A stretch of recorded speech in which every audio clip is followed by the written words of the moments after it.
सोनीपत में रैली हो रही है कांग्रेस की बहुत बड़ी, क्या कह रहे हैं हुड्डा साहब, आइए सुनते हैं।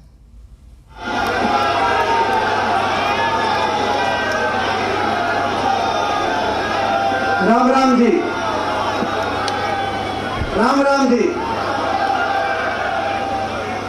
हमारे बीच में हमारे हरियाणा प्रदेश की कांग्रेस पार्टी के प्रभारी, देश की संसद में विपक्ष की एक प्रखर आवाज, जिन्होंने गुजरात में नेता विपक्ष रहते हुए जब वहाँ मोदी जी मुख्यमंत्री थे तब वहाँ कांग्रेस पार्टी की लड़ाई लड़ी, और आज देश की संसद में, राज्यसभा में हमारे साथ जब वो बोलते हैं तो एक एक शब्द देश का हर नागरिक सुनता है। हमारे आदरणीय भाई शक्ति सिंह गोयल जी, हमारे प्रदेश के आपके और हमारे नेता, जिनकी तरफ आज पूरा हरियाणा प्रदेश देख रहा है, चौधरी भूपेंद्र सिंह हुड्डा जी, हमारे प्रदेश हरियाणा प्रदेश कांग्रेस कमेटी के अध्यक्ष और एक संघर्ष के प्रतीक, जिन्होंने अपना पूरा जीवन गरीब दलित किसान की आवाज उठाई और एक संघर्ष किया। तीसरी पीढ़ी में उनके परिवार ने फरीदाबाद होडल के उस कोने से आज हरियाणा प्रदेश कांग्रेस कमेटी के अध्यक्ष के रूप में प्रदेश में कांग्रेस पार्टी को मजबूत करने के लिए जो दिन रात काम कर रहे हैं, आदरणीय चौधरी उदयभान जी,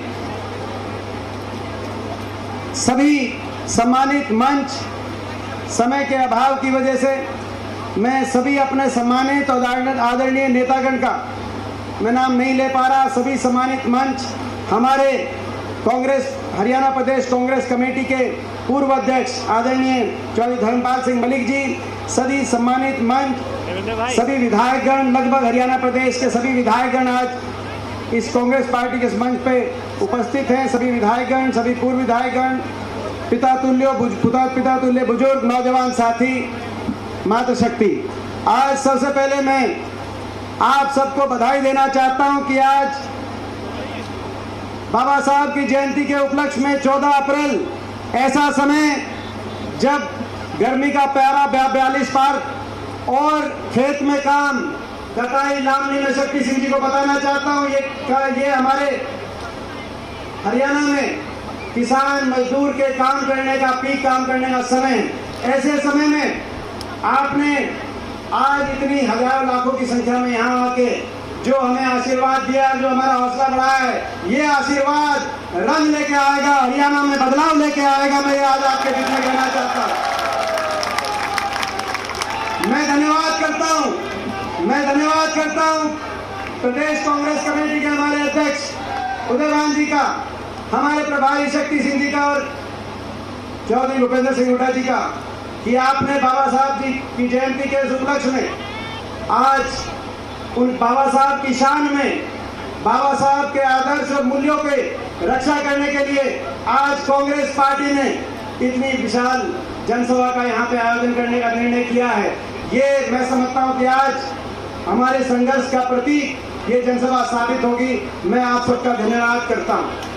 आज हम सब मिलके सर्वप्रथम बाबा साहब को श्रद्धांजलि देते हैं, नमन करते हैं, उनकी सोच को याद करते हैं। वो सोच, वो आदर्श, वो मूल्य जिनके आधार पर देश की संविधान की रचना हुई, देश के स्वतंत्रता संग्राम, देश की आजादी की लड़ाई लड़ी गई, वो संविधान, देश आजाद हुआ 1947 में। हर वर्ग ने, हर जाति, भाषा, भूषा, हर धर्म ने अपना योगदान दिया, देश आजाद हुआ। लेकिन जब हिंदुस्तान आजाद हुआ तो दुनिया के तमाम मुल्क, तमाम विश्लेषक कहते थे देश का भविष्य बड़ा अंधकारमय है। विंस्टन चर्चिल, जो ब्रिटेन के प्रधानमंत्री रहे, उन्होंने हाउस ऑफ कॉमन्स लंदन में खड़े होकर कहा कि कुछ महीनों की बात है, ब्रिटेन चला गया, हिंदुस्तान से बाहर कुछ महीनों की बात है, बिखर जाएगा ये देश। ऐसे में एक जिम्मेदारी बाबा साहब के कंधों पे और संविधान सभा के कंधों पे, जिस सभा में हमारे देश के महापुरुष पंडित जवाहरलाल नेहरू जी, सरदार पटेल, मौलाना आजाद, चौधरी रणवीर सिंह, सभी 299 सदस्य, उनके कंधे पे एक जिम्मेदारी आई बाबा साहब के, कि इनके नेतृत्व में एक संविधान की रचना हो, ऐसी रचना हो कि देश चले।